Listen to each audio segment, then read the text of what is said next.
Hello everyone, so in this video, we're going to be comparing Databutton versus Cursor versus Bolt.new. So if you don't know what these three are, Databutton is an AI tool to build full-stack apps. Using natural language, it is great for fast prototyping without much coding. Now Cursor, on the other hand, is an AI enhanced code editor based on VS Code for devs. Helps with code generation, refactoring, and debugging. While Bolt.new, on the other hand, is an in-browser AI app builder. It creates full-stack web apps from prompts and no setup needed.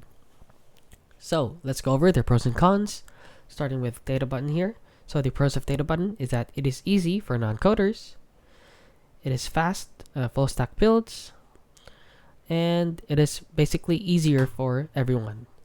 So the cons of it is that it is limited for complex apps, and it has less control over logic. Now let's head on over to Cursor right here. So the pros of Cursor is that it is great for developers. It is AI helps across the entire code base. They also offer an AI assistant that helps you along with coding right here, as you can see.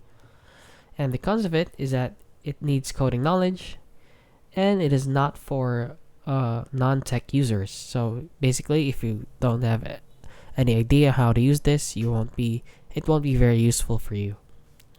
While Bolt.new, on the other hand, the pros of it is that no installation needed. You can do everything just here on the browser. It has quick app creation from prompts, and it is also easier since it also runs on the browser.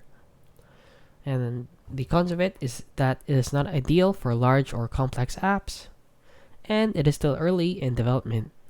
So which one is right for you? So you should use Databutton if you're a non-technical and need quick app for prototypes, and use Cursor if you're a developer wanting smart code help, and use Bolt.new for fast, no setup app creation from your browser. And that is basically it. So if you found this video helpful, please consider liking and subscribing.